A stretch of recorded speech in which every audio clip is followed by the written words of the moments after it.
Welcome to Season 2 of Overcoming Working Mum Burnout. I'm your host, Dr. Jacqueline Kerr, mum burnout survivor, behavior change scientist, and TEDx speaker.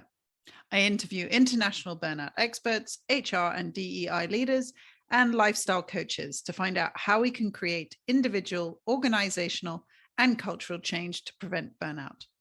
When mums thrive, the world benefits. This week, I'm talking about beyond individual coaching, what organizations should be doing for mums with organizational specialist Mary Beth Ferrante. I wanted to interview Mary Beth because her work embodies addressing all levels of change that can support equity at home and work, and therefore reduce burnout. Mary Beth is an organizational specialist who provides individual coaching for employees, particularly mums, but who quickly learned that individual change is not enough. We also need to address organizational and social barriers. In particular, we need to have cultural change around the ideal worker as available 24/7, to being someone who is resourceful and whole and creative and engages in many aspects of their life. You can find Mary Beth's key takeaways on the episode website, drjacquelinekerr.com. Just before we head to our conversation, for any regular listeners, I'll be taking a break over the next 2 weeks to catch up on my editing for the last 6 wonderful guests of Season 2. It's been a busy few weeks with my TEDx talk, Society of Behavioral Medicine keynote, and getting all the kids' summer camps lined up. I also did 2 bonus episodes over the last few weeks with Reshma Saujani on her book Pay Up, and Deepa Prasamon on her book, The First, the Few, the Only. And I have a whole host of exciting interviews already recorded for Season 3. This podcast is not my full-time paid work, so balancing it is a constant challenge. And as my husband and coach like to remind me, I'm in charge of what I put out. My podcast does not control me. So please listen back to any episodes you might have missed, and we'll be back on May 18th with the hilarious Selena Barker, fellow Brit and author of Burnt Out. In the meantime, I hope you enjoy my conversation with the multi-talented Mary Beth Ferrante.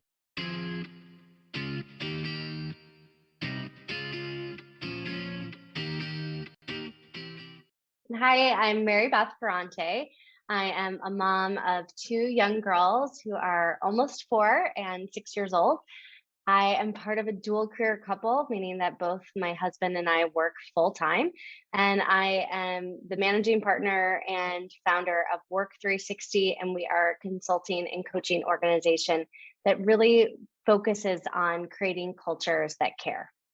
Great. Thank you so much. And thanks for your time today and fitting us in. Tell us a little bit about your week with your daughter home due to a COVID quarantine. Isn't that just the way of the world right now? So luckily it was nothing too scary, but she had an exposure in her cohort at school. And so on Sunday morning, we got the call that we were going to be home for a few days.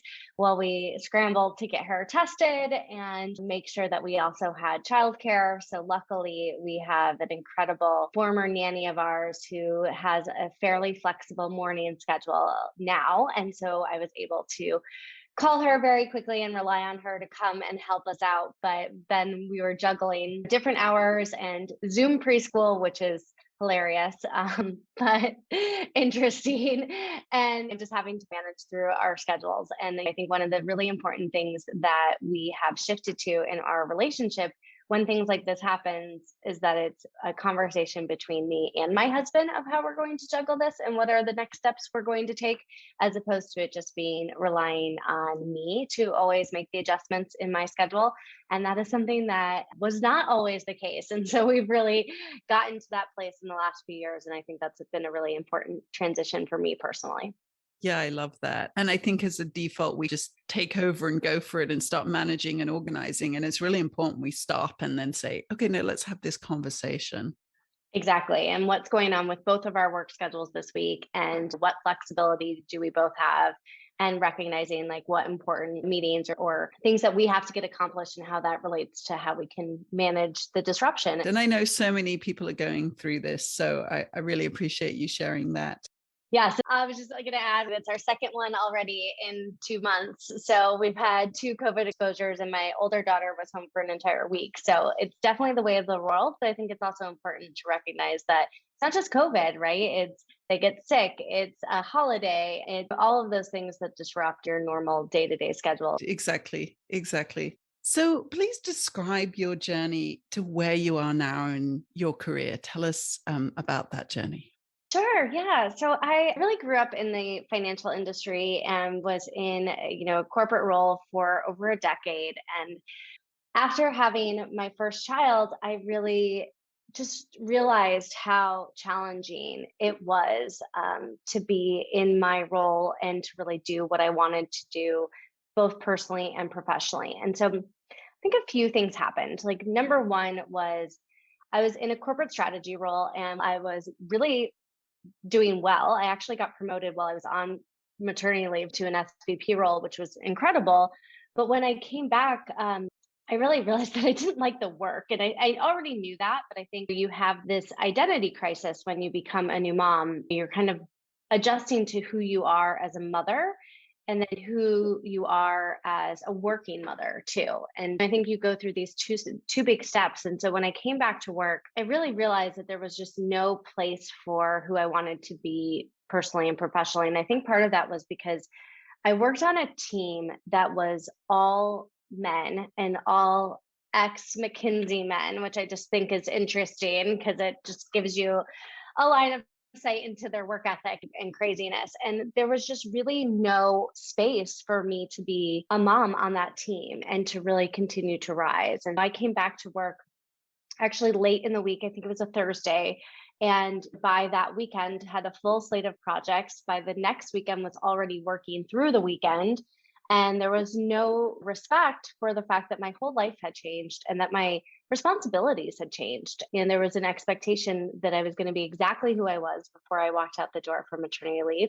And I think that really hit me very hard, that there was just no ramp up. There was no appreciation and there was no kind of recognition about these huge changes that are going on in our personal lives. And even our executive that ran our team had his second child and didn't tell us. And he was working from home for about a week or something. And it was just this crazy story where it was like, did you know that the reason he's working from home, and by the way, not even taking paternity leave, which was available to him, but working from home because his wife just gave birth. And it was like, I can't believe that this isn't even something that he's talking about. And so that was the culture of our team, which really shook me as, oh, this is not going to be a place where I'm going to be able to continue to grow. And that really is what kind of launched all of this work and realization around the maternal wall and the bias that hits mothers. And there was a few other instances where I had been advocating for equal pay on my team. Like I mentioned, I had been promoted to an SVP role. I was the first person in my peer group to be promoted to that role, yet I was making about 30 grand less than my male peers who were not even at that SVP level yet. And so I was advocating for that equity in pay before I went on leave and had been really placated to and told that they were going to make it up to me and my bonus and they were going to do all these things. And when push came to shove, it didn't happen. And that was really the kind of knife in the coffin for me, where I waited until that bonus did hit my bank account and I quit the next day and really just realized that was not something I was willing to continue to fight for, and that I needed to find a different path to fight for my own career and my own growth. And so with that, I actually launched my first company, which was Live Work Lead.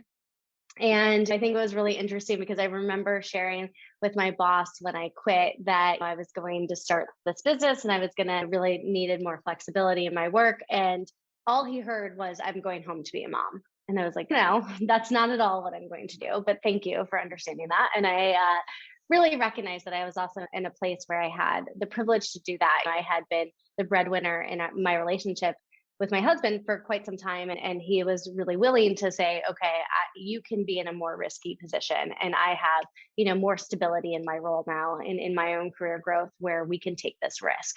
So I think that's an important factor that a lot of people don't have that privilege and that ability to do. And so I did leave my corporate role and launched Work 360. And that was primarily focused on supporting individual new parents and specifically new moms in a coaching capacity and working with individuals to help support them through the transition of planning for leave, returning to work, and really with that identity of what is it to be a working mother. And what I quickly realized is that I was often coaching women to move into a new role because they felt the only solution, right, was to restart. And when we actually look at the numbers, this was, I think, a report that came out maybe about a year or two ago, actually. But Motherly had a report that about 50% of millennial mothers changed their job status after the birth of their first child. And that means they either have moved to part-time or they might have, actually left the workforce. But the majority of that 50% is that they're just finding a new position because they don't want to be held to that same standard of who they were before, or they feel like there's, this disconnect between who they were before maternity leave and before becoming a working mother. And they don't feel that support from their organization. And so the only option is to leave and start fresh. And I think what I realized in that very quickly is, we need to start to shift the conversation to the manager. We need to really focus on how are these leaders supporting their employees as they're going through these major life transitions and returning from parental leave. And we started to shift into that work, and that quickly really turned into more of, okay, we also need to be at the organization level, right? It's not just the managers, it's really who's setting the policy, who's setting the framework, who's setting the culture within the organization. And so that's when we shifted into Work 360. And that was the summer of 2019, which is just funny with everything that goes on. And in the before times, we were really building our pipeline and had a good set of organizations that were ready and willing to work with us. And we were launching kind of our coaching platform and support for both the employee and the managers in the spring of 2020. And then, of course, COVID hit and everything just changed overnight. And we really lost a lot of that pipeline just because no one knew what was going on and nobody had any clue how we were going to continue to move forward or how long it was going to last. And that really was a blessing in disguise, of course. I think there was a silver lining to it in the fact that we really pivoted not away from moms or not away from caregivers, but to really take a broader look at care and to recognize that we all are impacted by care. At any given point, all of us are either a caregiver or we're receiving care or we're going to receive care in the future or we are going to give care in the future. And I think that recognition is what has put us in the position we are today, which is really focusing on addressing burnout and addressing flexibility and creating cultures that allow for their employees to have the space to care, whether that's for themselves, for their families, or for their communities. And so that's where we're at right now. And I'm sure we'll continue to evolve as small businesses do.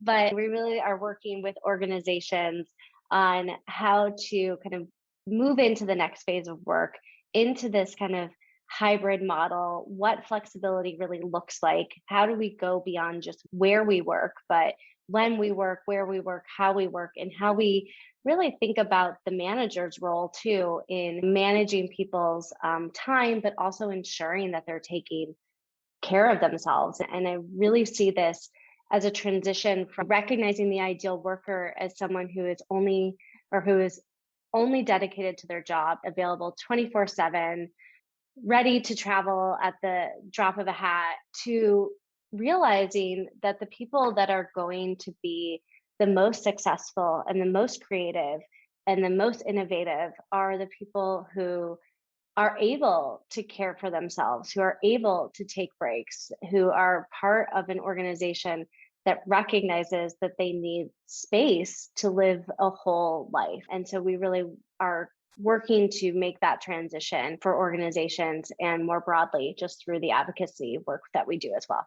Great. Thank you so much, Mary Beth, for that amazing introduction and to see how you've evolved. And I'm so impressed at your ability to see all these different levels where we need to change. And I think a lot of people are uncomfortable with that because it takes more. That means we have to have comprehensive solutions. That means you have to understand the coaching level that you did at Live Work Lead, that you have to understand the workplace level at 360, and then now stepping into this advocacy role. It's a different skill and a whole different environment. And I think often people stay in their lanes and stay with what they're doing because it's what they gain the skills in. So I really admire you that you're going beyond that and realizing that it is the whole solution that we need. And my sort of public health background is exactly how we approach things, just like that, because these complex problems need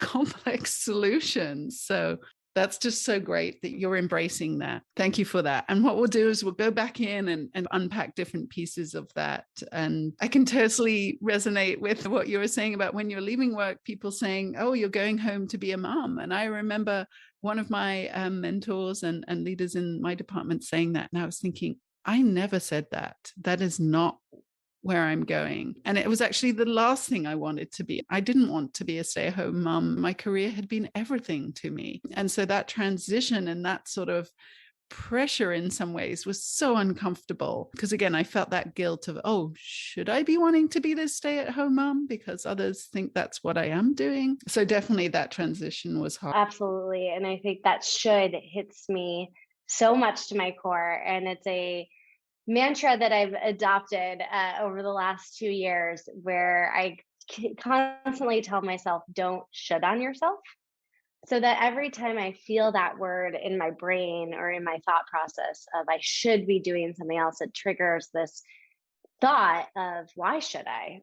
Who says that? Where is that coming from? And it gives me that space to say, is it actually something I want, or is it something that I feel pressure or guilt around because that's how society has set it up, the patriarchy has set it up, or simply like my family or my upbringing, or what maybe even my partner thinks I should be doing. So it can be really personal. Oftentimes I just blame the patriarchy and move on. That's so great.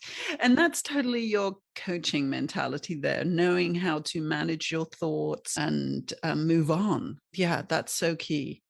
So you mentioned in your description the maternal wall, and I didn't know about the maternal wall before I started reading Joan Williams's work. Can you describe that a little more so that women can recognize it? Because I think this is the thing.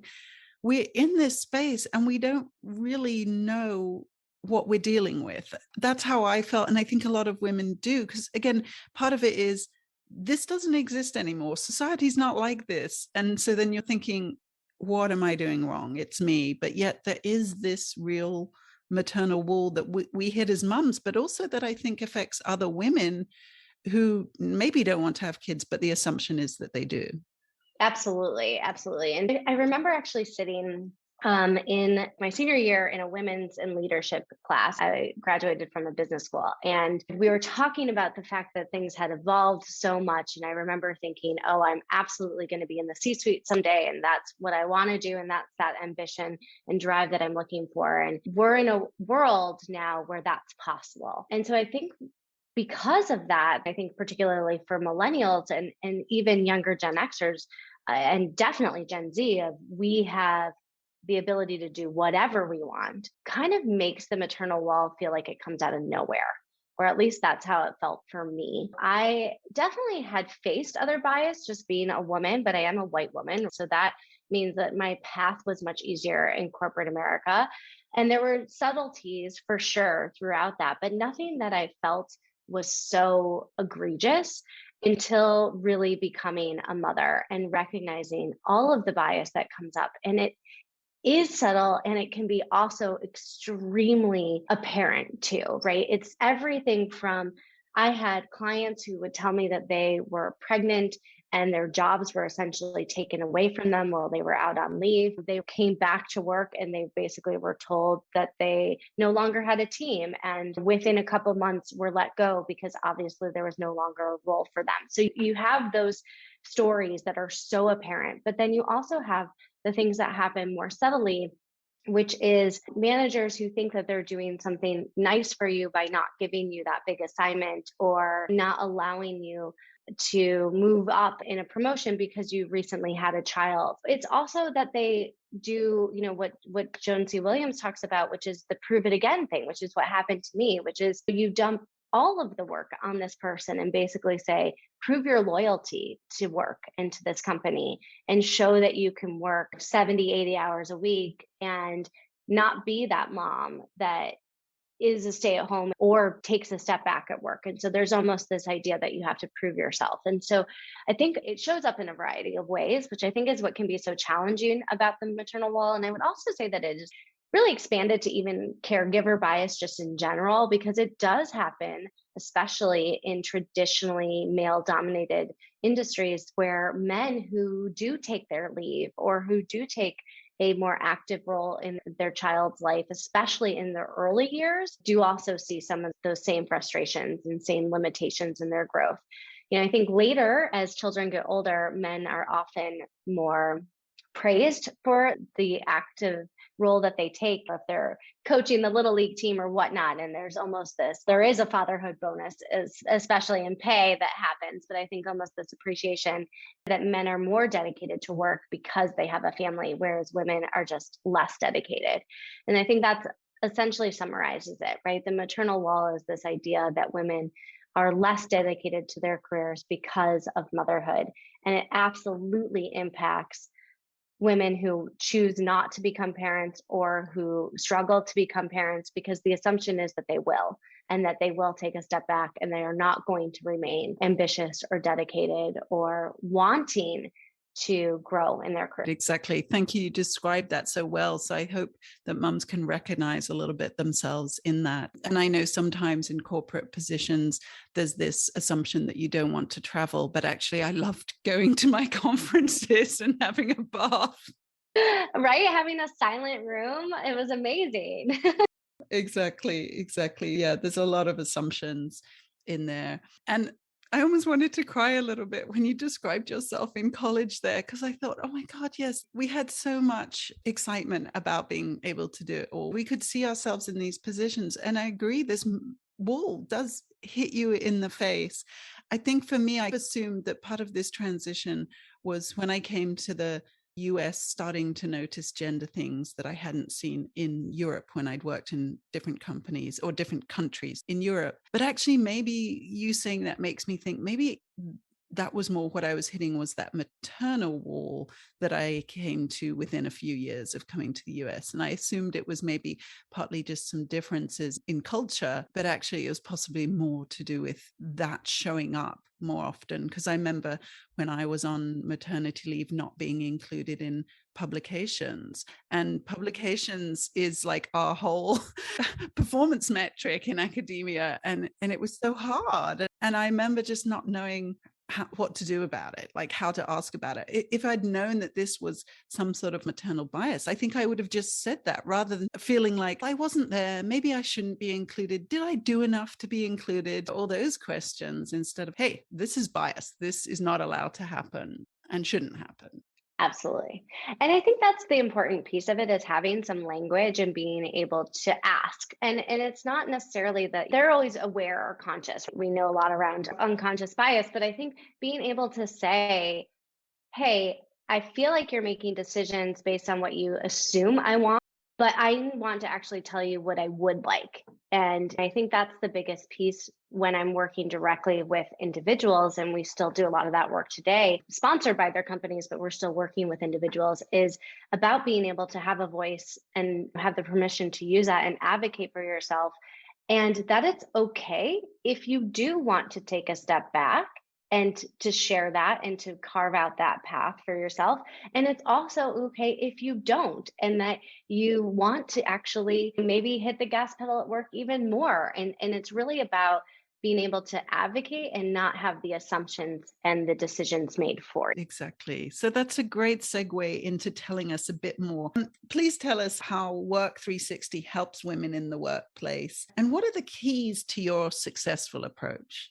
Yeah, so we basically two main things. So from a coaching perspective, we work with organizations to sponsor coaching primarily for new parents. So that does tend to be more moms, but we do also coach dads as well. And we're working with those individuals as they're planning for leave, returning to leave, and throughout their journey as a parent. Because as we all know, returning to the workplace is just the beginning. You have all of these disruptions that continue, and your children just tend to need you at various times throughout their lives. And so there's always these adjustments and things that have to be worked through. And so we really offer that third party experience and coaching support to those individuals sponsored by their organization. So that's one way. And we really work with people to meet them where they're at and to really help them navigate through whatever it is, the challenge that they're having. And to recognize that even though we are supporting them in the workplace, that oftentimes it has a lot to do with looking at the home front as well. And as a working parent, you have to be thinking about your priorities and your goals holistically as a family, and what works for you today might be really different than what works for you in 6 months or a year or 5 years. And so being able to navigate through that together. And then the other piece that we do is we really work with the organization level. So oftentimes the chief people officer or CHRO or kind of head of people strategy, and we're really working with them on taking a new approach to how they look at care within the workplace. And that can show up in a lot of different ways. We always start with listening. We always start with going in and assessing where the company is, what are their employee engagement scores, what have they done, doing that research and gathering, then really focusing on talking to employees. So we run oftentimes focus groups across their organization at various levels, depending on the questions that we're trying to answer. And then we really look at how can we co-create recommendations so that we're engaging with employees in what it is that they want, and then being able to work with the leadership teams on what those shifts and changes are going to be. And that can be at the policy level of implementing new parental leave policies, for example, or implementing new flexibility policies, which is a lot of what the work we're doing today, especially as we're kind of in this, muddy period of what's next in the workplace, especially as offices are reopening across various parts of the US and even more globally.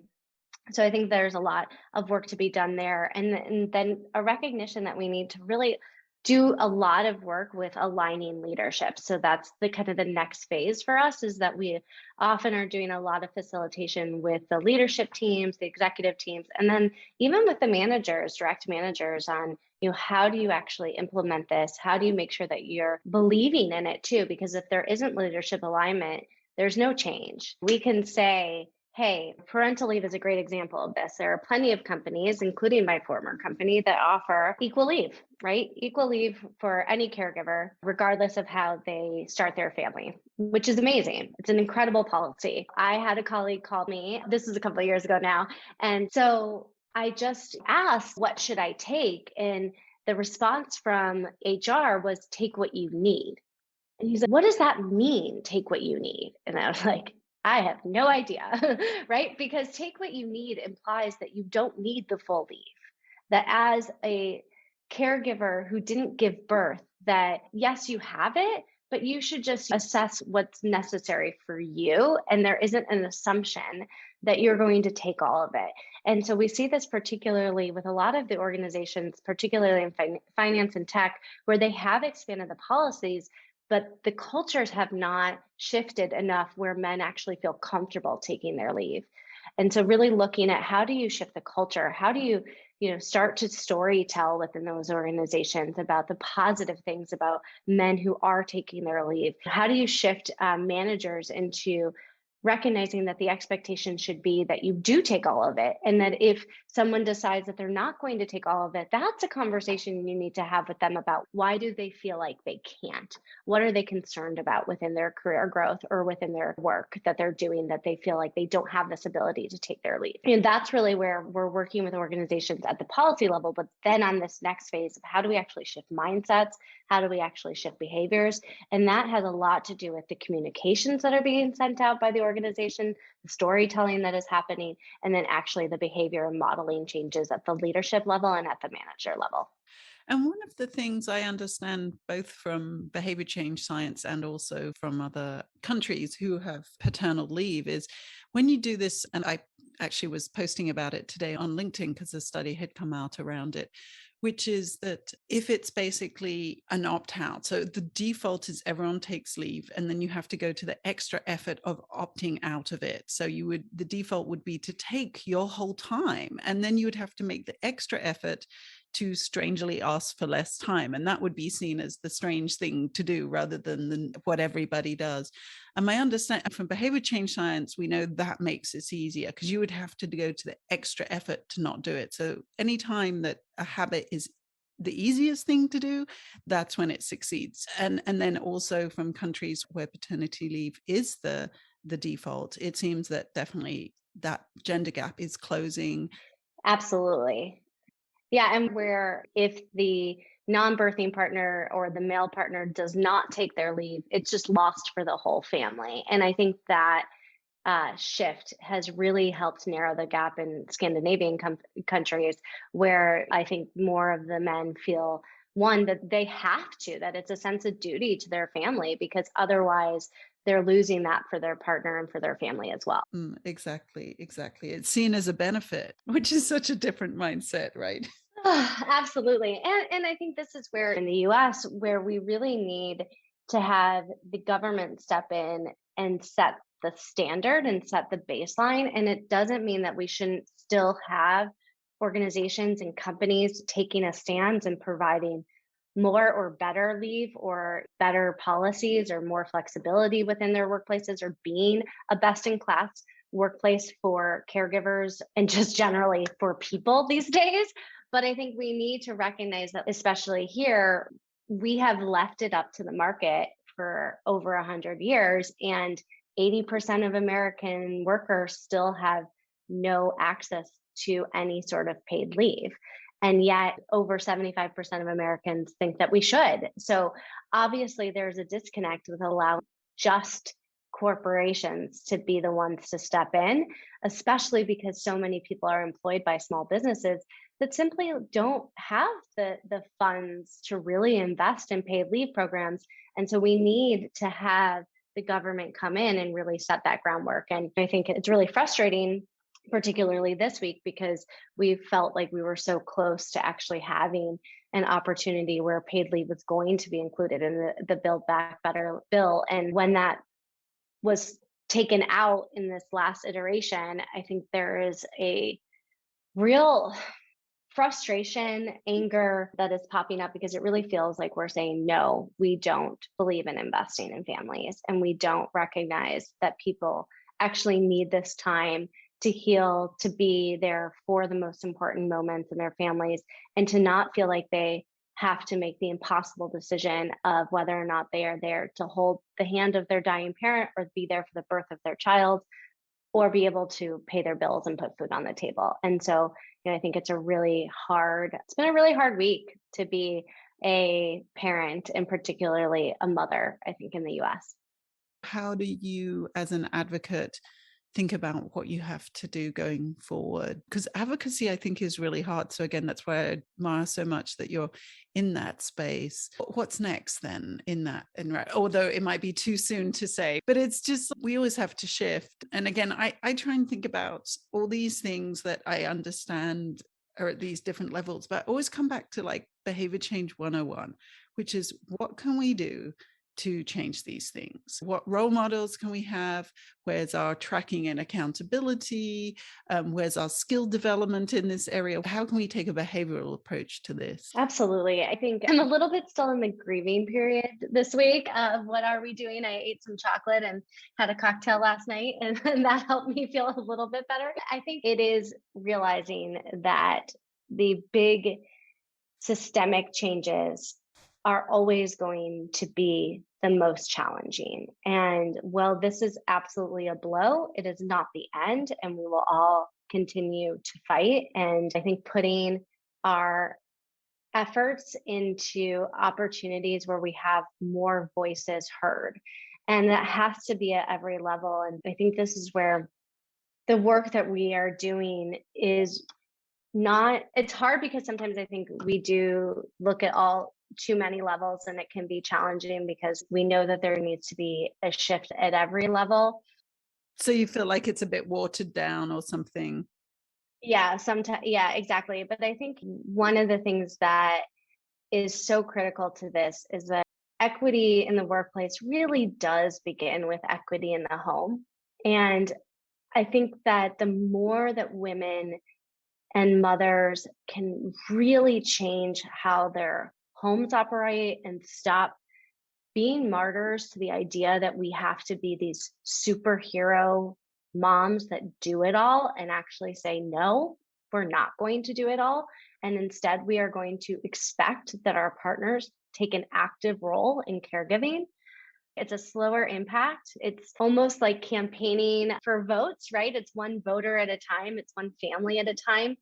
But I think this is why we got involved with Fair Play and Eve Brodsky and the team over at Hell of Sunshine, because what Fair Play does is it actually brings a tangible solution to all of these challenges and says, here's a framework, here's an organizational system that you can bring into your home. Here's a way that you can talk about it with your partner that's not emotional, that's not gendered, that really recognizes that all people in your home have an opportunity to play a role. And it's not meant to be, hey, let's all get to 50-50 of exactly splitting all of the chores and the caregiving and the unpaid labor in the home.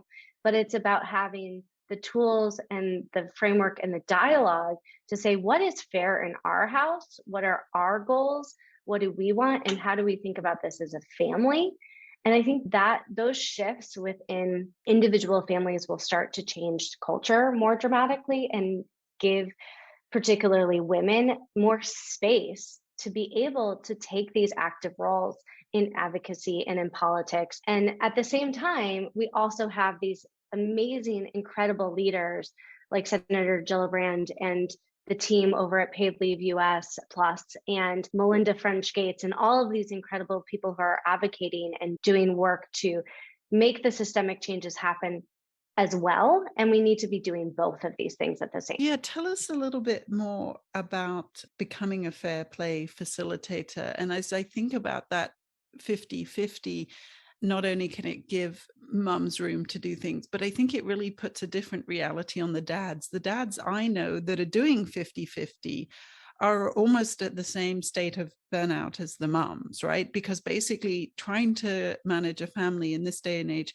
plus do your job, a full-time job, that's 150%, right? So we are exhausted. So unless we have other systems in place to support us, the men can't do that either. They can't make that choice. So I think that becomes more apparent as well to them, that society will have to change because they've tried it the same as their wife's been doing it and they can't do it either. So it's okay, what has to change? I hope that potentially is part of the pathway. But yeah, tell us more about becoming a fair play facilitator. Yeah. And so I think that's exactly it. As I was telling that story about being in college, right? I think that women have been told for the last few decades that we can do it all, we can be it all. I think that men have not been given the same opportunity to be caregivers, to realize that is actually part of their humanity and part of the role that they can play and they can be so powerful in. And so I think by working with Fair Play and that team and really working with individuals and how we can bring this into a more normal part of our society, as this is the expectation that all of us are caregivers at some point in our lives, that all of us play a role in this, that all of us have to realize the unpaid labor that is going on in our homes and in our society. And I do think, to your point of like, we need men to experience it. And there's a lot of allyship programs out there, right? Men as allies is a huge thing in corporate America, particularly. And I don't dismiss it, but I think that's not always enough. We need men to actually experience it so that they can feel it. There was a great headline this morning that basically pointed to the fact that Senator Manchin is a 74-year-old white man who has had a caregiver or a spouse who has been that caregiver in his family his whole life. And he single-handedly made a decision for millions of women and families that they don't need the time and the paid time to care for their families. And it's because he has never experienced it and he doesn't understand, and it becomes about money to him. And look, I'm not saying that how we pay for it isn't part of a huge, broader conversation that I do not fully understand, nor I don't think I ever will. But I think that experience of recognizing why these supports need to be in place, why we need systemic change is so important. And the other piece that's so critical to fair play is also educating moms and women that it's not their fault, right? That we aren't actually supposed to live like this. We have become such an individualist society that we no longer rely on community. We no longer expect support from our government or from our communities. And it is impossible to be that superhero who literally does it all, because you will burn out and you will have, health problems because of that, mental health problems because of that, just all of these things that come out of that. And so I think the more that we can have men be at the table and doing it with us, there will be a bigger opportunity for change because they will actually understand it. And I'm imagining the same way that I felt emotional imagining you as the girl in college thinking about getting into the C-suite. It would be so great if the boys in college, as they're leaving, they're like thinking about, yeah, I'm getting into the C-suite and I'm so excited to know how to manage that along with being a dad when I get that opportunity. It would be such a different vision and shift. Yes, why was there a women in leadership class, but not a men in leadership class? It's just this idea that we need to make sure that we are allowing them to be those caregivers and to be those dads and not to miss out on also the joy. If they're dedicating 80 hours a week to their work, they're not having the opportunity to be with their families. And I don't think that's something that anyone really wants. And I'm sure there's a handful that do, but for the majority of people, they want to be there. They want to experience that with their families. There needs to be a men in supportive leadership class.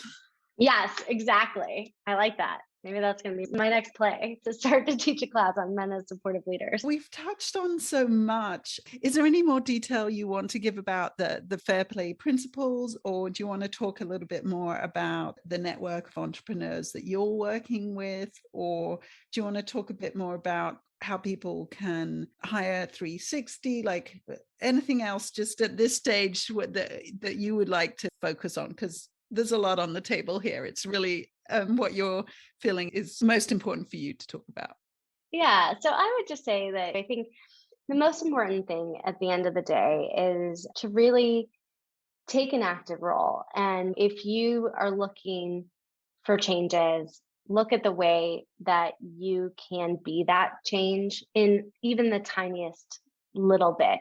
And there's this idea of a kaleidoscope, right? If you just shift it a little bit, the ripple effect, the whole picture changes. And so for that, I would say if you are in a position where you have the influence to have changes brought into your organization, that is where Work 360 can absolutely step in and can support your organization through the change management, through the strategic change that needs to occur so that there can be more space in your organizations for people to be caregivers and to support caregivers in the workplace.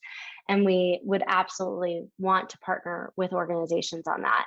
If you as an individual are saying, how can I just make this shift in my family? That is where I think fair play can be so critical and so supportive, is actually giving you a tool and a way to engage with your family, engage with your partner, and have an actual game or a system to really figure out how you split up responsibilities in a way that not only takes the execution of the chore off your plate, but takes the mental load off your plate as well, which is what really, I think, keeps so many of us from reaching our full potential outside of the home. And so I would say, depending on where you're at, recognize that you can make that shift in your home or in your organization.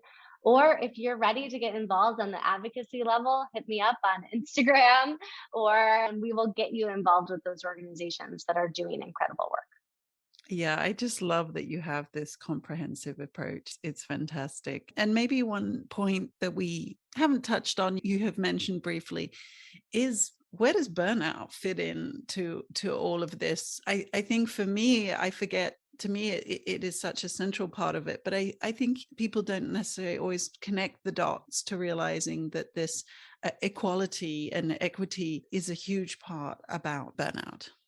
Yeah, and it's such a good call out. And I think if you care about burnout, you have to care about equity in the home, and you have to care about equity at work, because we are looking at all of these workers across the US, but really across the world, where we have said that the only way to be successful is to be so dedicated to your work that you're available 24/7. And that, of course, is going to lead to burnout because it doesn't allow you to be a whole person.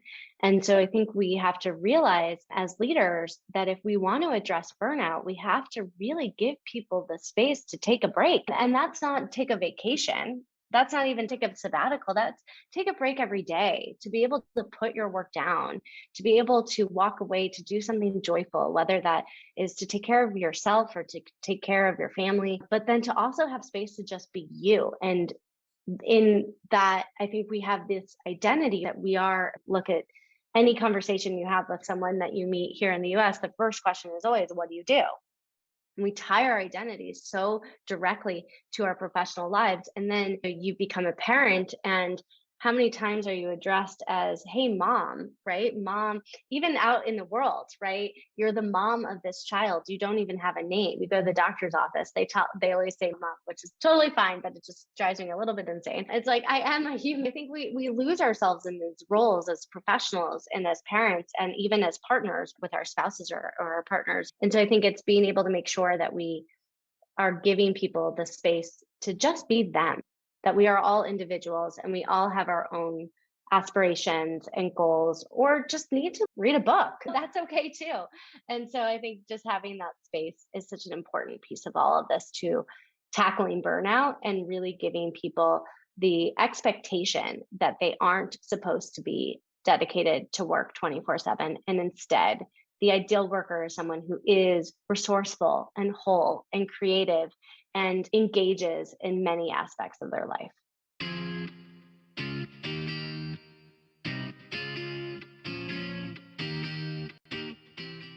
Thank you so much for listening today. And just a reminder, if you're listening to this in April 2022, I'll be taking a break in the next 2 weeks to catch up on editing, and we will be back May 18th with Selena Barker, British author of Burnt Out. If you miss my dulcet tones, in the meantime, you can listen to my bonus episodes with Reshma Saujani on her book Pay Up, and Deepa Persimmon on her book The First, the Few, the Only. Or you can hear some more of my story as a guest on the Fried podcast with Kate Donovan, on Decoding Burnout with Sharon Grossman, or Public Health Epidemiology Conversations podcast with Dr. Charlotte Huntley. As you may have heard in the introduction, I was recently a keynote at the Society for Behavioral Medicine's annual meeting. If your organization needs to kickstart its burnout efforts with an inspiring keynote, I can talk about my story, the science behind burnout, and the science and practice of preventing burnout from my own experience, my podcast guests, and my public health behavior change multi-level approach. I can provide a clear roadmap for your organization's burnout efforts, as well as personal recommendations to start managing your burnout today. Importantly, my approach to burnout can align with your organization's DEI efforts. Just contact me through my website at drjacquelinekerr.com. And please remember, burnout can be related to serious health problems. If you're experiencing physical or mental health symptoms, please contact a health provider or call the appropriate helpline. This podcast does not replace medical advice. Take care.